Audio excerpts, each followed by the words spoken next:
जन्माद्यश्चितो निवयादितर्तस्य चार्थे स्वभिज्ञः ईश्वरा तेने ब्रह्मर्दादिकवे मोहयन्ति सूर्या तेजो वारिमृदां यथा विनिमयो यत्र त्रिसर्गो मृषा धाम्ना स्वेन सदा सत्यं परं सत्यं परं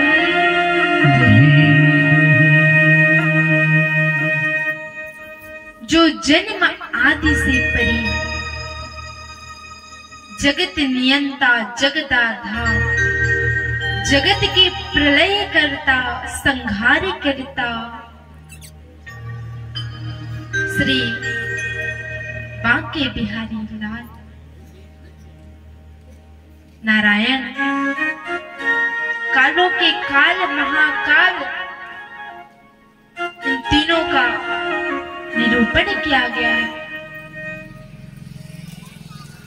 जो सत्य है, निराकार है, जिसके माया को देख करके ब्रह्मा बाबा भी आश्चर्यचकित हो जाते हैं, देवता भी मोहित हो जाते हैं।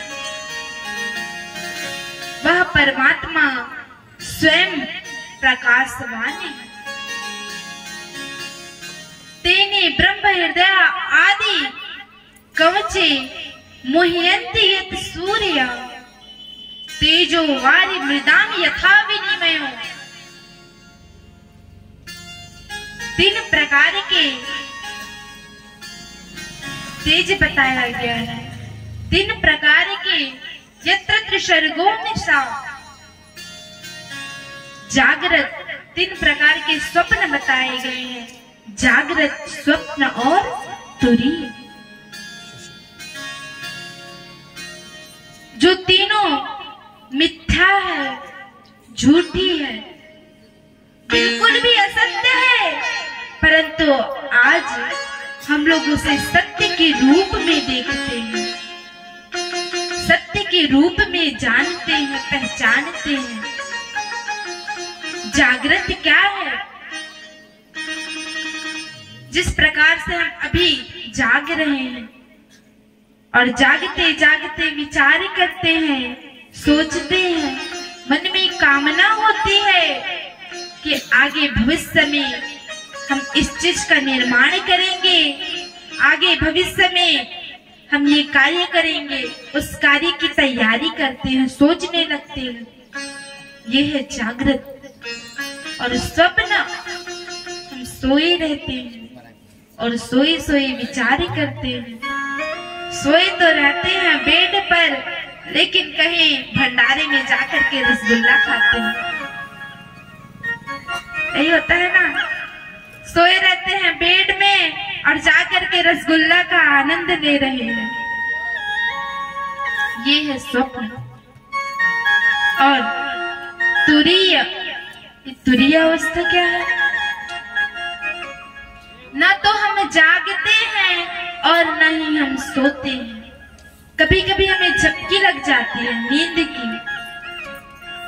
अगर किसी चीज की देख रेख करने को हमें कह दिया जाए, कई लोग तो माताएं ऐसे होते हैं, मंच पंडाल में कथा श्रवण करने के लिए आते हैं, थोड़ा थोड़ा कथा भी सुनते रहते हैं, थोड़ा थोड़ा झपकी भी लेते रहते हैं, सोते रहते हैं। ये है, न तो हम जागते हैं न तो हम सोते हैं, इसे कहते हैं तुरीय अवस्था। तो ये तीनों झूठी है, मिथ्या है, असत्य है। परंतु सत्य क्या है?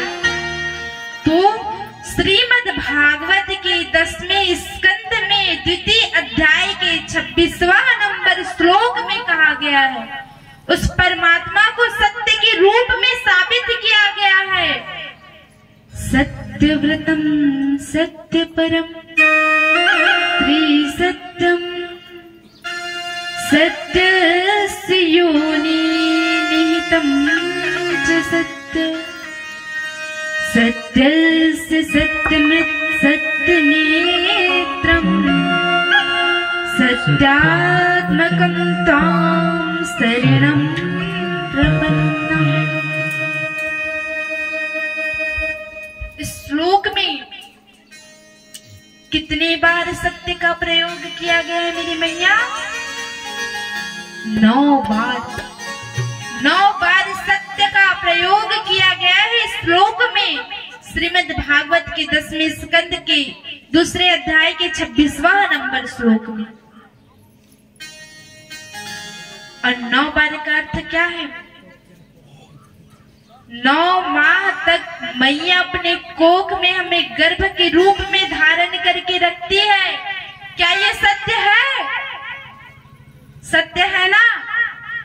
इसे ही सत्य के रूप में प्रदर्शन किया गया है, प्रदर्शित किया गया है कि भगवान सत्य है, ईश्वर सत्य है। राम कृष्ण दो एक हैं, अंतर नहीं निमेष। इनके नयन गंभीर है, उनके चपल विशेष। राम भी वही है, श्याम भी वही है। हमें इन दोनों में अंतर नहीं करना चाहिए, बस देखने का नजरिया अलग होता है, देखने का ध्यान अलग होता है। एक बार क्या हुआ महाराज, कलकत्ता के काली मंदिर में एक संत महात्मा का आगमन हुआ और वहीं पर एक गणिका नृत्य कर रही थी। और उस गणिका को नृत्य करते हुए वो संत महात्मा बड़े ही प्यार से देख रहे थे, बड़े ही स्नेह भाव से देख रहे थे। किसी ने उस संत महात्मा से पूछा, कहे कि महाराज आप तो संत महात्मा हो और आप इस गणिका को नृत्य करते हुए देख रहे हो। तो संत महात्मा ने क्या कहा पता है मैया? संत महात्मा ने कहा कि देखो कितना सुंदर सांवला सलोना रूप है, टेढ़ी मेढ़ी चाल है। उस गणिका को भी वो संत महात्मा भगवान हमारे श्री बांके बिहारी लाल के नजरिया से देख रहे थे। उस गणिका के शरीर में, उस गणिका के रूप में बांके बिहारी का दर्शन कर रहे थे। तो देखने का नजरिया भी बदल जाता है, देखने का नजरिया अलग होता है, लोगों की विचार अलग होती है। तो परमात्मा को हम अनेकों नजर से देखते हैं, लेकिन परमात्मा तो एक है। और दूसरे श्लोक में धर्म के बारे में निरूपण किया गया है। धर्म प्रोजित कैतवोत्र परमो निर्मत शरणाम सतां वेद्यं वस्त्रमस्तु शिवदं तापत्रयोन्मूलनम्। श्रीमद्भागवते महामुनिकृते किं वा परैरीश्वरः सद्यो हेदवरुध्यते प्रकृतिभिः शुश्रूषणैर्भिस्तत्क्षणा। धर्म के बारे में निरूपण किया गया है कि कौन से धर्म श्रीमद् भागवत कथा श्रवण करने के अधिकारी हैं और कौन से धर्म श्रीमद् भागवत कथा श्रवण करने के अधिकारी नहीं है। कि धर्मा प्रोजित कैतवोत्र, जो निर्मत शरणाम सतां, जो मात्सल्य दोष से रहित, वो श्रीमद् भागवत कथा श्रवण करने की अधिकारी। अब बताइए मात्सल्य दोष से क्या है? मात्सल्य दोष का अर्थ है मेरी मैया काम, क्रोध, लोभ, मोह, छल, कपट, द्वेष, ईर्ष्या इत्यादि जो इनके ऊपर है अभिमानी, ये श्रीमद् भागवत कथा श्रवण करने के कदापि अधिकारी नहीं। और जिसके अंदर इन सब गुणों का नाश हो जाता है वो श्रीमद् भागवत कथा श्रवण करने की सुंदर अधिकारी है। प्रेम से बोलिए श्रीमद् भागवत महापुराण की जय। देखो मात्सल और मच्छर में बस थोड़ी सी अंतर है। मात्सल्य क्या है? हमारे अंदर हमारे मन में पड़ा रहता है लोभ, द्वेष इत्यादि का भाव, अभिमान जिसे कहते हैं। और मच्छर हमें बाहर से काटते हैं। हम मच्छर से बचने के लिए अनेकों उपाय कर सकते हैं, परंतु इस मात्सल्य दोष से बचने के लिए कोई उपाय नहीं कर सकते। ये अभिमान को जब हम त्याग कर देंगे तो यही हमारे लिए सबसे बड़ा उपाय। तो ऐसे व्यक्ति श्रीमद् भागवत का श्रवण के अधिकारी हैं। और श्रीमद् भागवत के प्रथम स्कंद के 3 नंबर श्लोक में कहा गया है क्या? निगम कल्पतरोर्गलितं फलम् सुखमुखाद प्रतिद्रवसयुक्तम् पिबत भागवतं रसमानः मुहुरहो रसिका भुवि भावुका। निगम कल्पतरोर्गलितं फलम्, श्रीमद् भागवत रूपी फल का हमें पान करना चाहिए। अब मैया किसी व्यक्ति को, किसी बच्चे को हम फल दे दें तो क्या वह बच्चा उस फल को पान कर पाएगा? भाई जल को पान किया जाता है, जूस को पान किया जाता है, अब फल को तो खाया जाएगा ना, चबाया जाएगा। तो इसमें कहा गया है कि सुख मुखाद मृद्रव संयुक्तम, इस श्रीमद् भागवत रूपी फल का आप पान करो, इसे पियो। क्यों? क्योंकि ये जो श्रीमद् भागवत की कथा है, इस फल में ना तो कोई गुलठी है ना तो कोई छिलका है, और जिस फल में ना गुलठी हो ना छिलका उसे पान किया जाता है, पिया जाता है। और कहे महाराज कितने बार पिया जाए? तो मुहुर हो रसिका, बार बार पियो, बार बार पियो, बार बार पानी करो। जब तक हमें मोक्ष की प्राप्ति नहीं हो जाती तब तक हमें इस भागवत रूपी फल का पान करना चाहिए। और ऐसे श्रीमद् भागवत की कथा सुंदर नैमी सारण्य की पावन वसुंधरा पर पान कराया जा रहा है, जो स्वर्गे सत्य च कैलासे वैकुंठे नास्तयं दसः। स्वर्ग में दुर्लभ है, वैकुंठ में दुर्लभ है, केवल पृथ्वी लोक पे सुलभ है। आज इस कथा को पान करने के लिए न जाने कितने लोग तरस रहे हैं। और आप लोग की बड़ी सौभाग्य की बात है जो आप लोगों को श्रीमद् भागवत कथा श्रवण करने का शुभ अवसर प्राप्त हो रहा है। और मेरी क्या सौभाग्य की बात है कि अपने ही मामा गांव में आकर के आज मुझे अपने ही नाना, अपने ही मामा, अपने ही भाई और बहनों को कथा श्रवण कराने का सुंदर सौभाग्य प्राप्त हो रहा है। नैमिषेणि सच्छिद्रे ऋषयः सौनिकादया सत्रं संसर्गाय लोकाय सहस्रसम।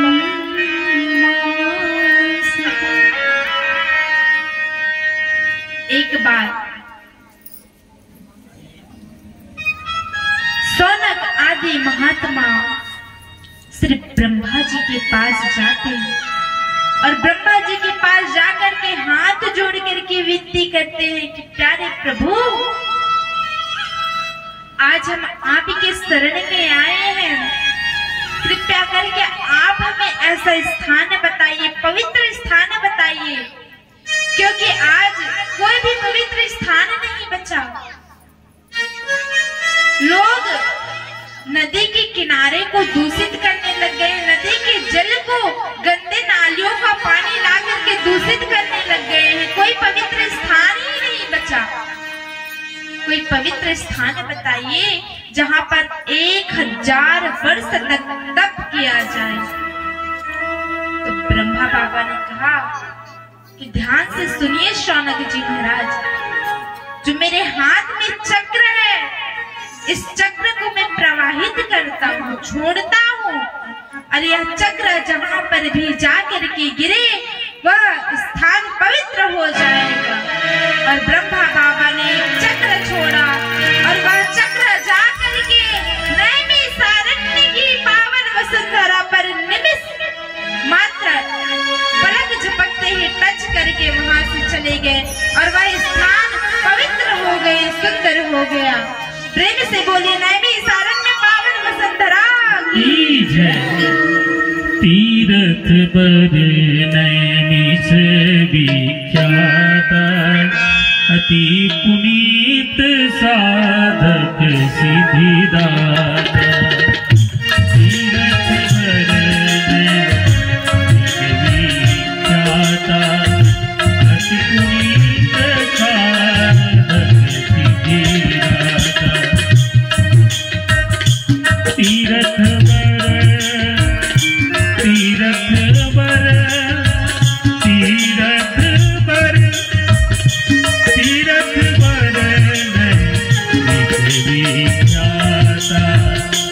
पुनीत साधक सिद्धिदाता, अति पुनीत साधक सिद्धिदाता।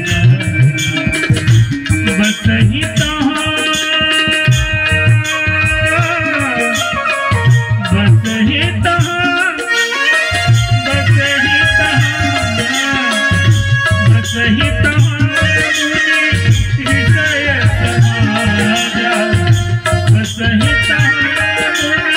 हृदय समाजा, ज्ञान यज्ञ करण नित साजा। ज्ञान यज्ञ करण नित साजा। तीरथ बर नित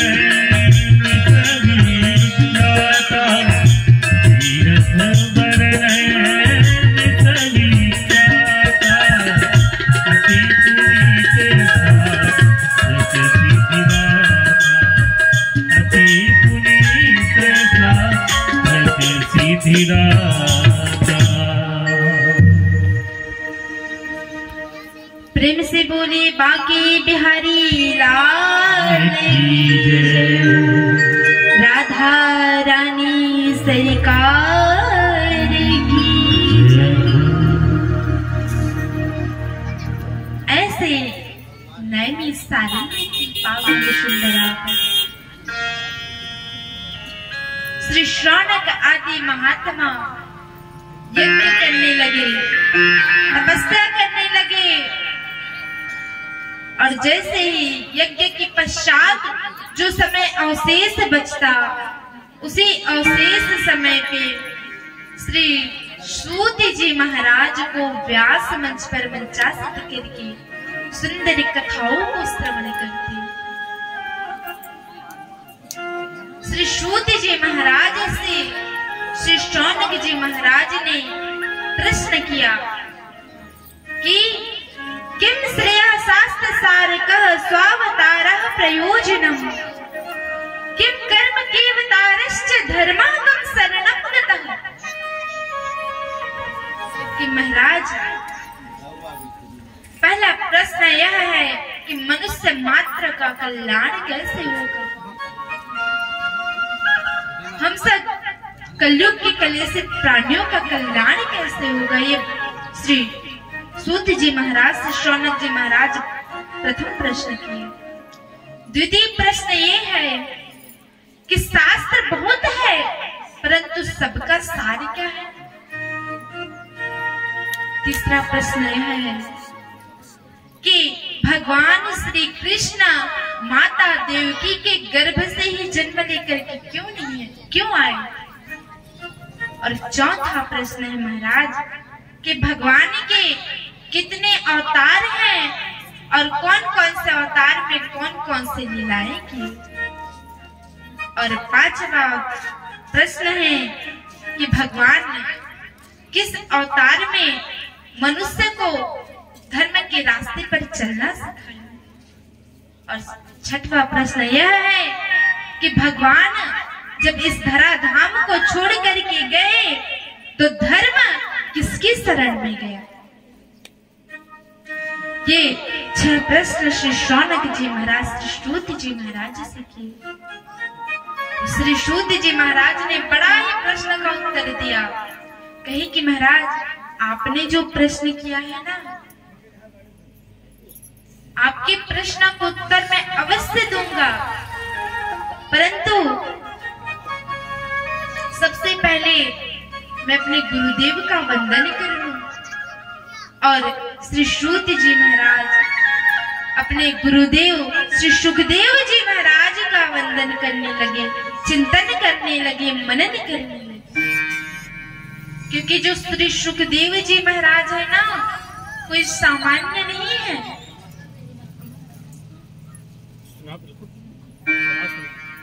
जो सुखदेव जी महाराज है वो कोई सामान्य नहीं है, वो स्वयं राधा रानी की कृणाशक्ति। एक बार क्या हुआ कि राधा रानी से भगवान श्री कृष्ण कहते हैं कि क्यों ना चल करके इस पृथ्वी लोक पे लीलाएं करेंगे। राधा रानी तैयार हो गई। अब वहीं पर श्री शुक का पक्षी रहा करता था, वो भी कहते हैं कि मैया मैं भी चलूंगा आपके साथ में। अब कहे मैया कि आप क्या करने के लिए जाओगे इस धरालोक पे, पृथ्वी लोक पे।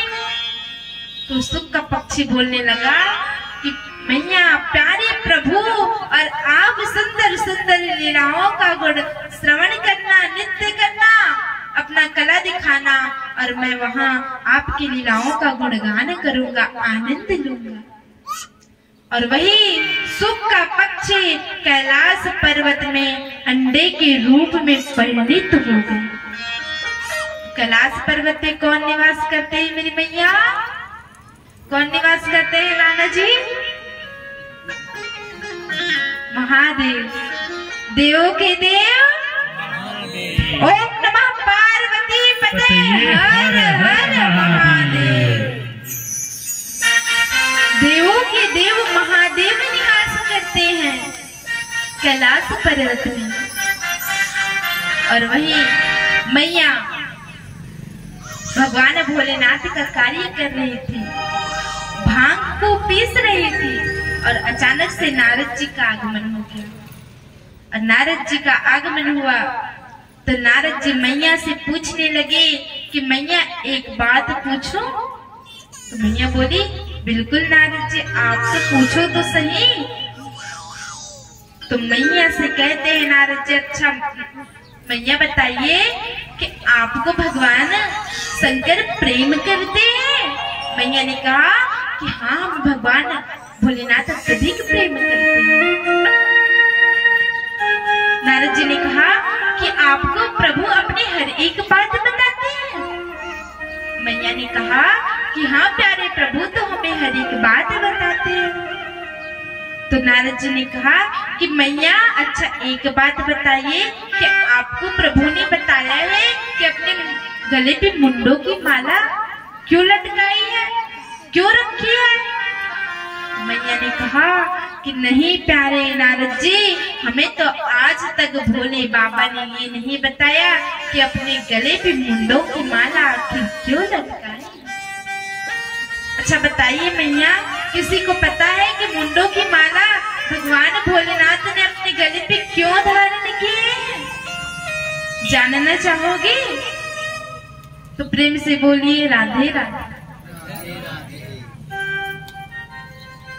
तो जैसे ही नारद जी गए, मैया भोलेनाथ के पास जाती है और जाकर के पूछने लगती है, कहने लगे कि हे भोलेनाथ, कृपया करके बताइए, आप तो ऊपर से दिखने में ही काले हो परंतु अंदर से भी काले हो। आप कपटी नहीं महाकपटी हो। भगवान भोलेनाथ ने कहा, मैं क्यों कपटी हूँ? कपटी तो वो होते हैं जिनके अंदर द्वेष छल कपट ईर्ष्या का भाव होता है। मेरे अंदर तो इन चीजों का कोई भाव ही नहीं है। मैया ने कही कि भोलेनाथ, आप कृपया करके बताइए कि ये जो आपके गले में मुंडों की माला है ये किसकी है? तो भगवान भोलेनाथ आश्चर्य में पड़ गए और बड़े ही मैया के प्रेम के भाव से बताते हैं, कहते हैं कि देवी, ये जो मेरे गले में जो मुंडों की माला है ये कोई सामान्य नहीं है और मैं इसे बेवजह अपने शरीर पे धारण नहीं किया हूँ। ये जब भी आप अपने शरीर का परित्याग करते हो, अपने देह का परित्याग करते हो, तो आपके प्रेम में मैं लीन हो जाता हूँ और आपके ही गले, आपके ही मुंडों की माला को मैं अपने गले में पिरो लेता हूँ, धारण कर लेता हूँ। ये किसी और की नहीं, आपके ही मुंडों की माला। भगवान भोलेनाथ से अब मैया क्या कहती है पता है? कहती है कि अच्छा भोलेनाथ, तब तो आप कपटी नहीं महाकपटी हो। कहे कि अच्छा ये बताइए कि आपने ऐसी कौन सी जड़ी बूटी खा रखी है कि आपको कभी मृत्यु भी नहीं आती? कहे कि आपने कौन सी जड़ी बूटी खा रखी है कि आपको मृत्यु ही नहीं आती और हमें बार बार मरना पड़ता है? भगवान भोलेनाथ ने कहा कि देवी, हमने अमर कथा का पान कर रखा है और जो अमर कथा का पान कर ले मेरी मैया, उसकी कभी मृत्यु नहीं होती, ऐसा कहा गया है। अब मैया चरणों में गिर पड़ी और चरणों में गिर करके भगवान भोलेनाथ से प्रार्थना करने लगी कि प्यारे प्रभु, कृपया करके आप भी हमें उस कथा का पान कराइए। भगवान भोलेनाथ कहते हैं कि देवी, मैं तो किसी को कथा का पान नहीं कराता, परंतु आप मेरी प्रिय प्रियतम हो, आप मेरी अर्धांगिनी हो, तो अवश्य ही मैं आपको कथा का पान कराऊंगा। परंतु इस कथा को बड़े ही ध्यान पूर्वक सुनिएगा। इस कथा की एक विशेषता है कि कथा को सदैव मंच के सामने सुनना है, वक्ता के सामने बैठ करके सुनना है और कथाओं के बीच में आपस में संसारिक चर्चा नहीं करनी है। देवी ने कहा ठीक है प्यारे प्रभु। अब भगवान भोलेनाथ जब भी कथा सुनाते हैं तो अपने नेत्र बंद करके सुनाते हैं मेरी मैया, क्योंकि नेत्र बंद करते हैं उनके हृदय में प्यारे राम जी विराजमान रहते हैं, उसमें वो मग्न हो जाते हैं। तो भगवान भोलेनाथ कथा श्रवण कराने से पहले जोर से डमरू बजाया और जैसे ही डमरू बजाए तो समस्त कैलाश पर्वत में जितने भी जलचर थलचर प्राणी थे सब पलायन करे गए। पशु पक्षी भूत प्रेत पिशाच डाकिनी शाकिनी सब पलायन करे गए। भगवान भोलेनाथ ने देखा कि कोई है तो नहीं, जैसे ही चारों तरफ देखे और जैसे ही पीछे पलट करके देखे मेरी मैया, तो वहां एक सूख का पक्षी का अंडा था। उस अंडे को भगवान भोलेनाथ ने देखा, सोचा, विचारा और बोलते हैं कि ये तो अंडा है, ये क्या कथा का श्रवण करेंगे। और भगवान भोलेनाथ मैया पार्वती को कथा का श्रवण कराने लगे। और जैसे ही कथा का श्रवण प्रथम दिवस हुआ, तृतीय दिवस में वो सूख का पक्षी अंडे से फूट करके सुंदर सूख का रूप धारण कर लिए और माता पार्वती ओम ओम हुम हुम का हुंकारा भरती जा रही है। जिस प्रकार से अगर बूढ़ी दादी माँ हमें कथा सुनाती है, कहानी सुनाती है, तो हम हाँ का हुंकारा भरते हैं ना, तो मैया पार्वती भी कथा का हुम का हुंकारा भर रही थी। और अचानक से मैया को निद्रा देवी ने घेर लिया। निद्रा देवी का आगमन हो गया तृतीय दिवस की कथा में। और सुख का पक्षी ने सोचा कि मैया ने हुंकारा भरना बंद कर दिया है और कहीं इतनी अच्छी अच्छी कथा श्रवण करा रहे हैं भोलेनाथ जी, कथा विश्राम की ओर न चले जावे। तो सुख का पक्षी ओम ओम हुम का हुंकारा भरना शुरू कर दिया। अब मैया तोता को हम जैसे सिखाते तोता वैसे रट्टू मारते हैं ना, तोता को कहे कि राम राम जी, तो तोता भी कहने लगेंगे राम राम। जैसे कहोगे वैसे तोता भी बोलेगा। तो आज ओम ओम हुम हुम का हुंकारा भर रहे हैं। और चतुर्थ दिवस में बड़ी ही सुंदर कथा है। हमारे भगवान श्री कृष्ण का जन्म होता है।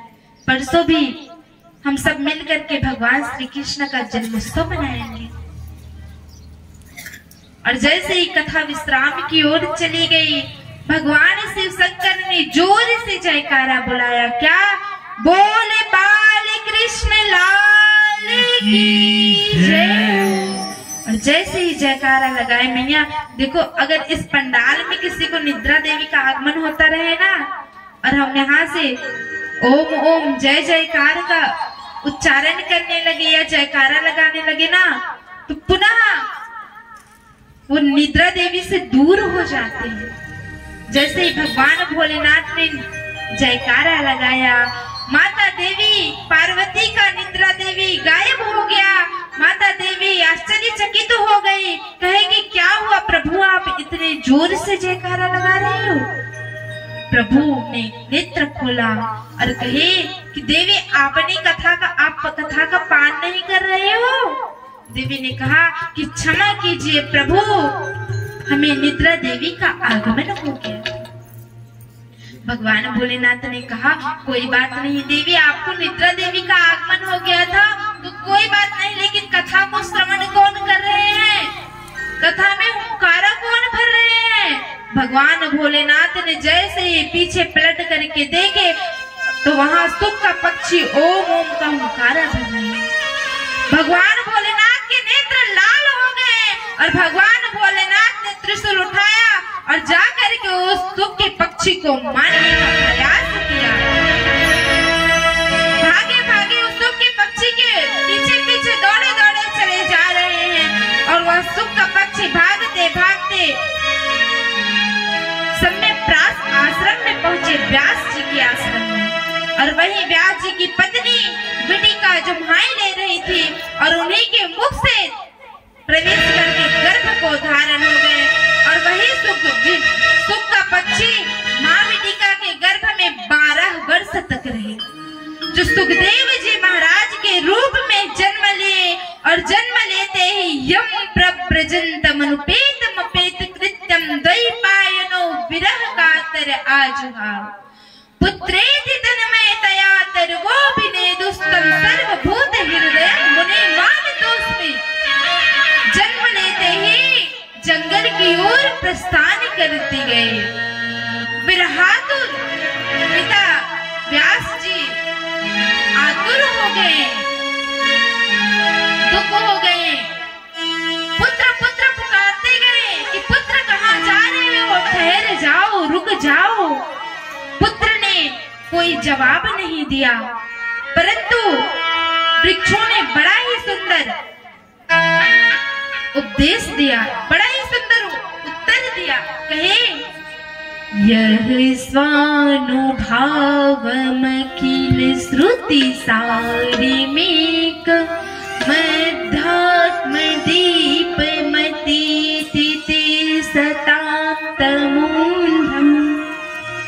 संसारिणा करुणयाः पुराण गुह्यं तं व्यास सुनुमुपयामि गुरुं मुनीना।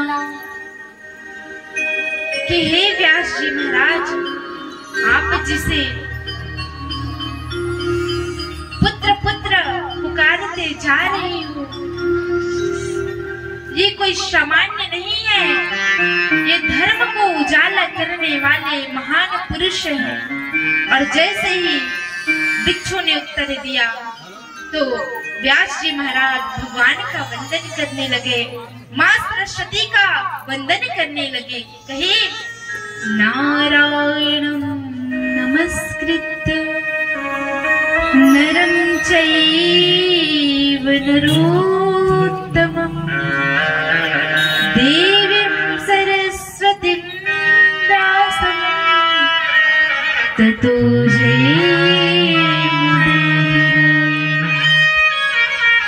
मां भगवती जगदम्बा पार्वती श्री राधा रानी शलकारी का वंदन करने लगी और सुंदर अहेतुकी भक्ति का निरूपण किया। इसके पश्चात मैया भगवान के 24 अवतारों का निरूपण आया है और भगवान के 24 अवतारों के पश्चात आगे की कथा में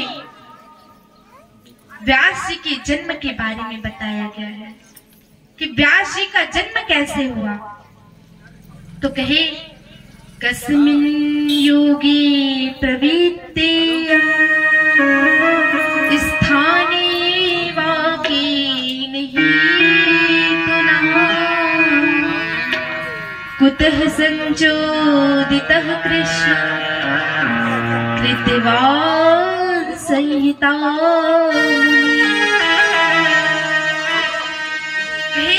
कि द्वापरे समनो प्राप्ते तृतीये युग पर्ये जातः पराशराद्योगी वासव्याम कल्याण।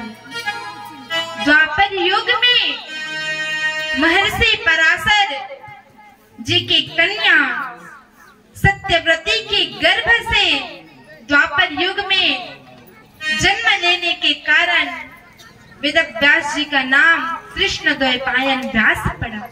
और आज जो इस श्रीमद् भागवत संहिता के गायन हैं, जिन्होंने इस श्रीमद् भागवत संहिता का गायन किया, उन्हीं भगवान का जन्म हुआ। प्रेम से बोलिए व्यास जी महाराज की जय हो।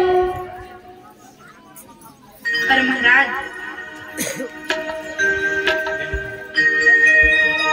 ज्योति से ज्योति जलाते चलो, ज्योति से ज्योति जलाते चलो, प्रेम की गंगा बहाते चलो, प्रेम की गंगा बहाते चलो। ज्योति से ज्योति जलाते चलो, ज्योति से ज्योति जलाते चलो, प्रेम की गंगा बहाते चलो, प्रेम की गंगा बहाते चलो। राह में आए जो दीन दुखी, राह में आए जो दीन दुखी, सबको गले से लगाते चलो, प्रेम की गंगा बहाते चलो। थोड़ा सा हाथ खोल करके ताली बजाएं बड़े आनंद से, क्योंकि भगवान की जो कथा में एक विशेषता यंत्र मंत्र और काल विशेष में हुई गलतियों को केवल और केवल भगवान नाम से ही सुधारा जा सकता है। इसलिए भगवान नाम अवश्य करके लेना चाहिए और बड़े आनंद से लेना चाहिए।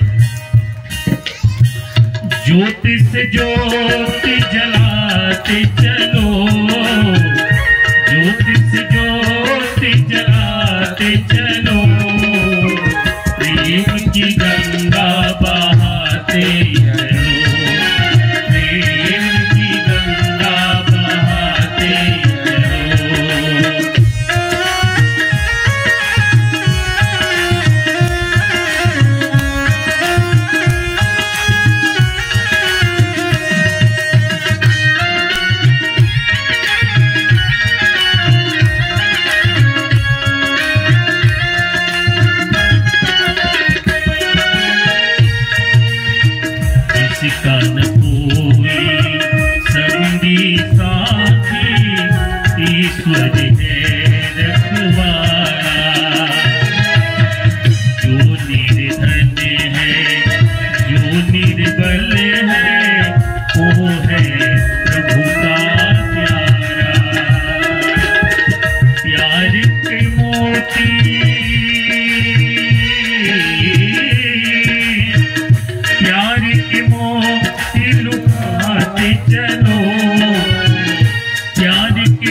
सभी लोगों से निवेदन है, ऐसा नहीं है, हम लोग जब सत्संग में आते हैं तो बहुत सी बातों का ध्यान रखें। अक्सर हमारी माताएं होती क्या है, कथा सुनने तो आ जाती है, लेकिन पांव पसार के भगवान की ओर बढ़ते। ये कौन सा अपराध है? ये देव अपराध है, सबसे बड़ा देव अपराध है। फिर आप घर में जाके रोते हैं, कहते ये हैं कि हमने तो भगवान का बड़े मन से पूजन किया और हमारे परिवार में क्या घटना घट गई। तो हमें भगवान के पूजन में जब सत्संग में बैठते हैं तो सत्संग बहुत बड़ी चीज है। तो कैसे बैठना चाहिए, कैसे उठना चाहिए, इनका अपना एक नियम है। ये अध्यात्म विज्ञान है और विज्ञान नियम पर आधारित है। जो नियम को पालन नहीं करता उसको फल की कोई प्राप्ति होने वाला नहीं है। तो जब हम सत्संग में बैठे तो इन बातों का ध्यान रखें। कोई नशापान का तात्पर्य है, कई लोग ऐसे हैं कि पान खाते खाते चले आते हैं। भगवान के सामने आप पान खा करके बैठेंगे कथा, तो उनका परिणाम क्या होगा? तंबाकू खाते हुए आप बैठे हुए हैं, तंबाकू खाने का परिणाम क्या होगा? तो इस तरह से बड़े सावधानी से बैठे और कथा में सुनने चले आए, और ये सोने का स्थान तो है नहीं। यहाँ ये सब के सब क्या कहलाते हैं? ये सब देव अपराध माने जाते हैं। तो बहुत से देव अपराध होते हैं और हमें लगता है कि हमने कुछ किया ही नहीं है, फिर बाद में रोते रहते हैं हमने तो कुछ किया नहीं है, हमने तो कुछ किया नहीं। और आपने तो सब कुछ करके वहीं से आए हो। जिस प्रकार से तीर्थ में जाने से हजारों गुना पुण्य बढ़ जाता है, इसी प्रकार से यहाँ पर किए हुए पाप भी हजारों गुना बढ़ जाते हैं। आशा रूठी ममता रूठी, रूठ गया है किनारा। आशा रूठी ममता रूठी, रूठ गया है किनारा। बंद करो मत द्वार दया का, दे दो कुछ तो सहारा।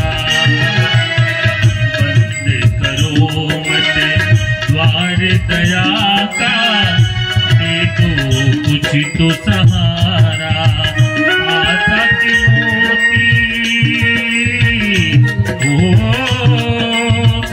आशा के मोती लुटाते चलो, प्रेम की गंगा बहाते चलो, प्रेम की गंगा। थोड़ा सा हाथ उठा करके ताली बजाइए।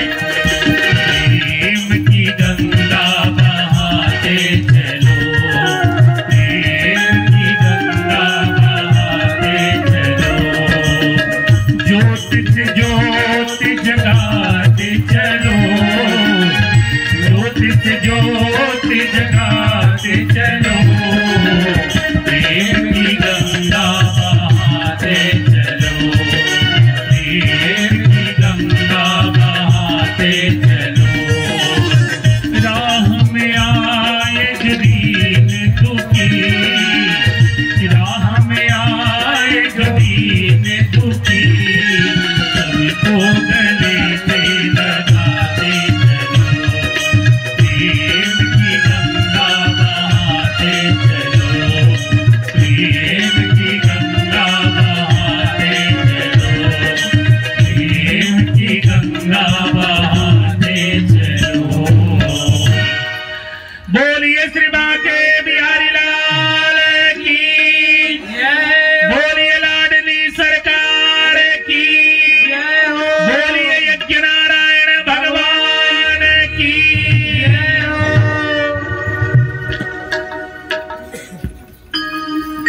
श्री राधे, जय जय श्री राधे श्याम। तो मैया सुंदर व्यास जी का जन्म है।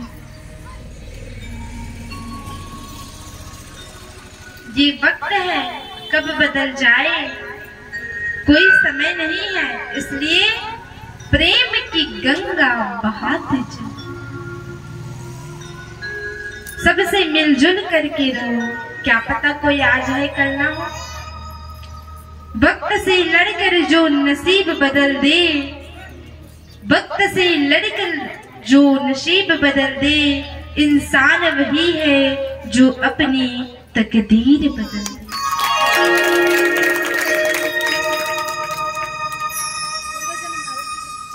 ज्यादा देख लेना क्योंकि अभी बहुत आगे बढ़ना है ना, देख लीजिए।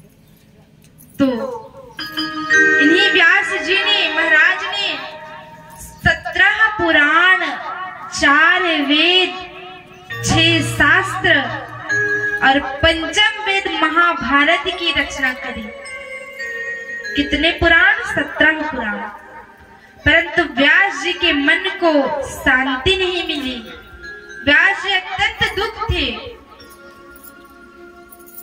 उसी समय नारद जी का आगमन हुआ और नारद जी सुंदर अपने पूर्व जन्म की कथा को श्रवण कराने लगे। कही कि व्यास जी महाराज, आपने इतने सारे ग्रंथों की रचना तो करी है, भगवान की रचना करी है, परंतु भगवान के भक्तों की रचना नहीं की है।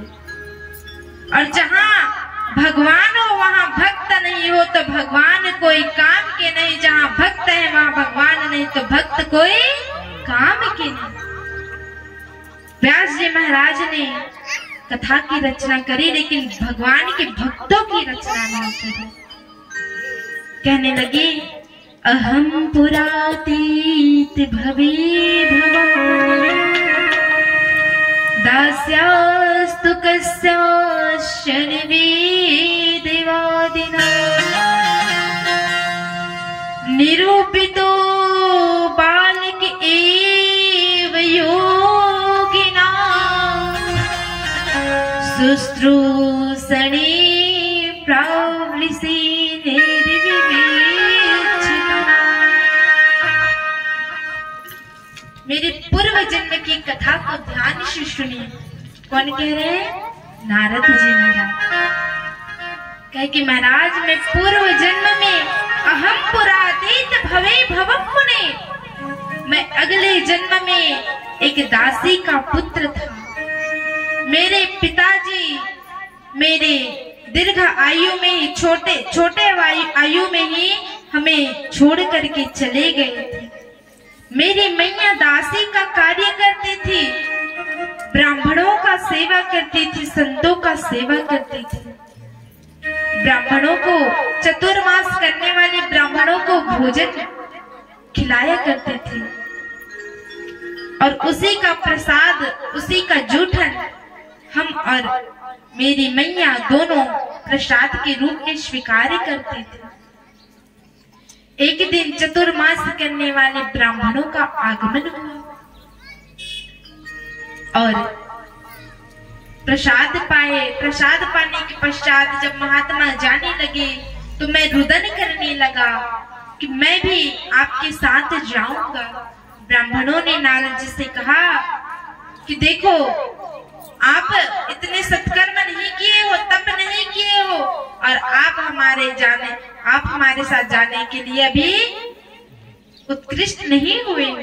आप सत्कर्म करो, तप करो और जब आपके माँ का शरीर शांत हो जाए तो आप भगवत भक्ति में लीन हो जाना, आपको अवश्य ही परमात्मा की सद्गति प्राप्त होगी। और एक दिन की बात है, गोधूली बेला का समय था। मैया गोदोहन के लिए जा रही थी। नारद जी की मैया गोदोहन के लिए जा रही थी मेरी मैया।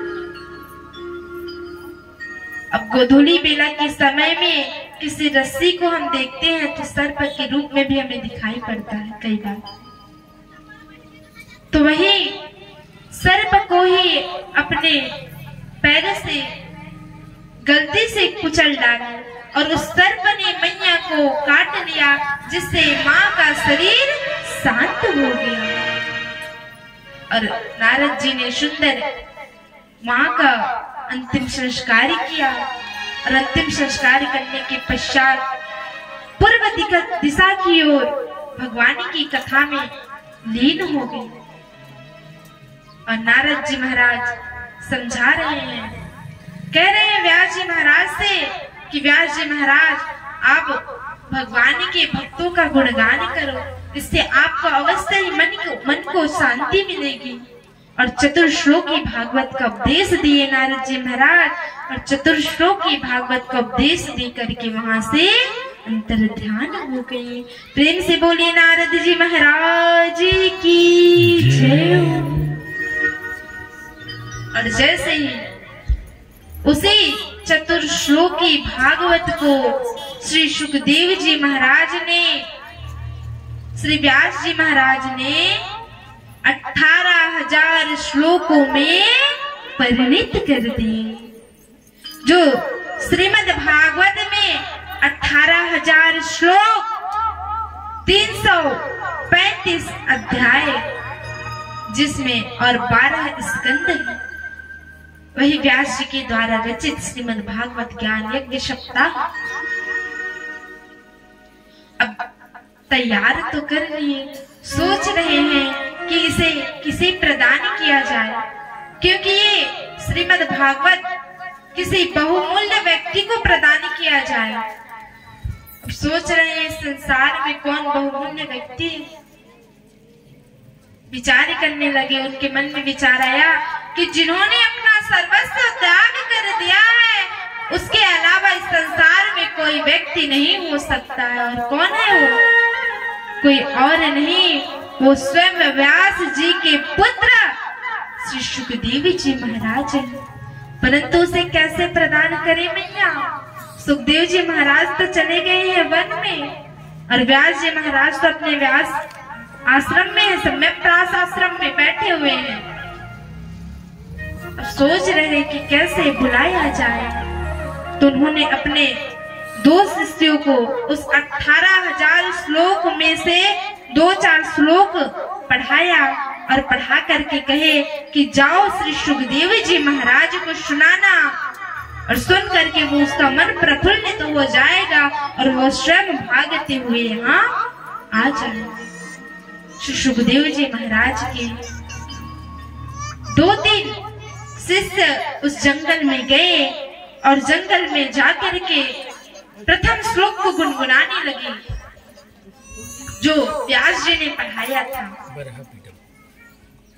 परहा पीडम नटवरेवपम कर्णीकारं बिभ्रजवासः कनक कपीसं वैजन्तीं च माला वैजन्तीं च माला वरहापीडं नटवरवपो कर्णियो कर्णीकारं बिभ्रजवासः कनक कपीसं वैजन्तीं च रणखाण रे वेणुधर सुधया पूरे अनगोप वृंदे वृंदारण्यं स्वपदगमनं प्रविशत कीर्ति प्रविशत कीर्ति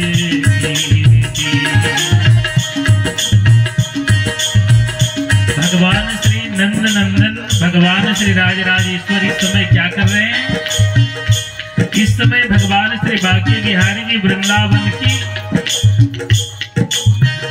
जो वन है वहां पर बहुत ढेर सारी गायों को चरा रहे हैं और गायों के साथ साथ क्या हो रहा है वहां पर उनके ग्वाल बाला जो सखे हैं वो साथ साथ हैं।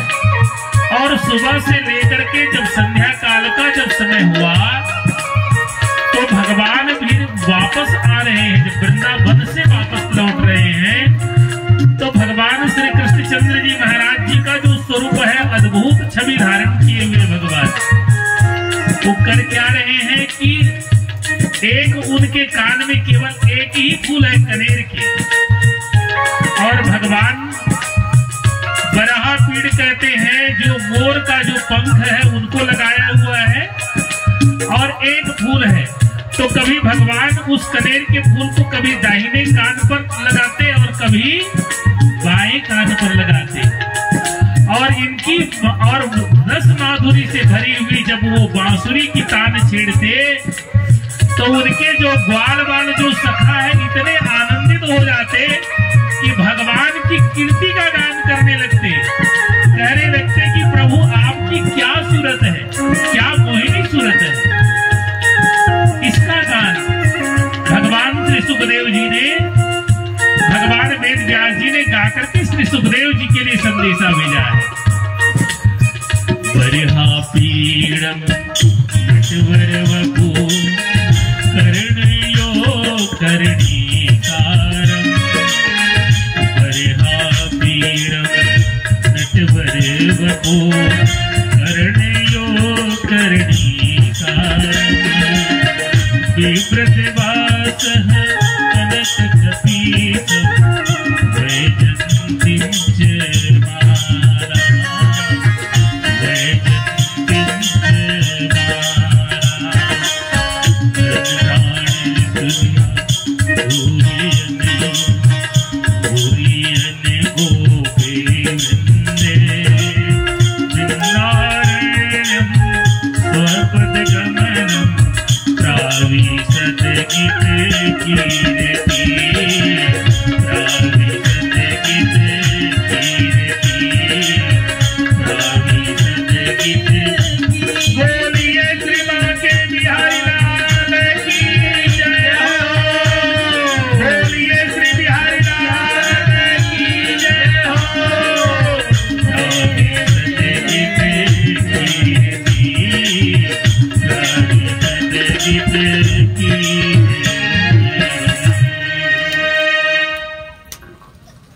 प्रेम से बोली वृंदावन बांके बिहारी लाल की जय हो।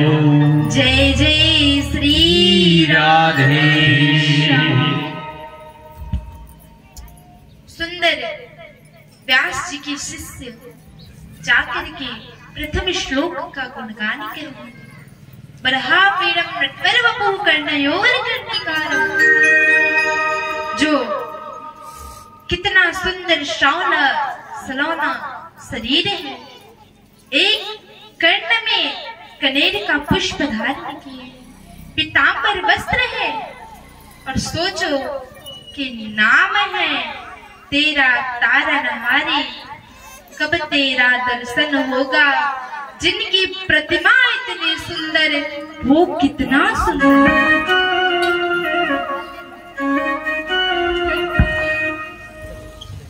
तुझे देख कर जगवालों को यकीन ही क्यों कर होगा, जिनकी मूरत इतनी सुंदर, वो कितना सुंदर होगा, वो कितना सुंदर होगा। तुझे देख कर जगवालों को यकीन ही क्यों कर होगा, जिनकी इतनी सुंदर, वो कितना सुंदर होगा, वो कितना सुंदर होगा।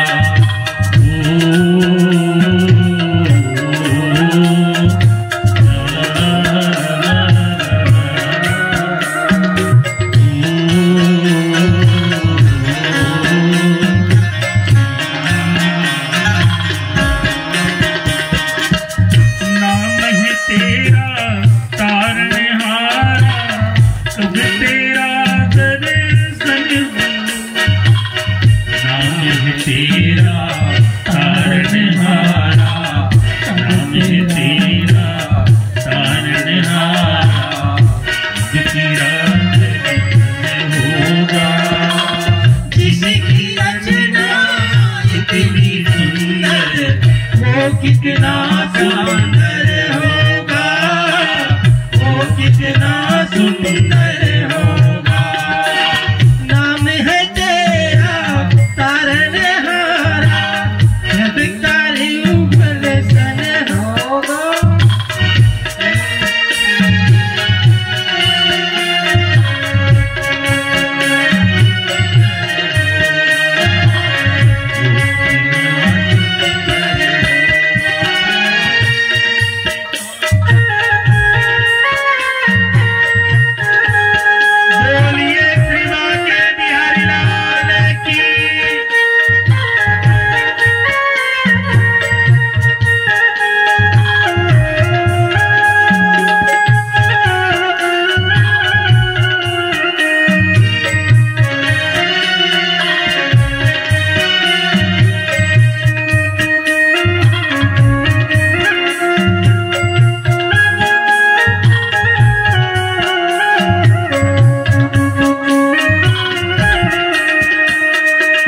तुमने तारे लाखों प्राणी, यह संतों की वाणी है। तेरी छवि पर ओ मेरे भक्त, यह दुनिया दीवानी है, यह दुनिया दीवानी है। भाव से तेरी हूँ जग चाहूँ, जीवन में मंगल होगा। जिनकी प्रतिमा इतनी सुंदर, वो कितना सुंदर होगा, वो कितना सुंदर होगा। नाम है तेरा तारनहारा, नाम है तेरा तारनहारा, सब तेरा दर्शन होगा। जिनकी प्रतिमा इतनी सुंदर, वो कितना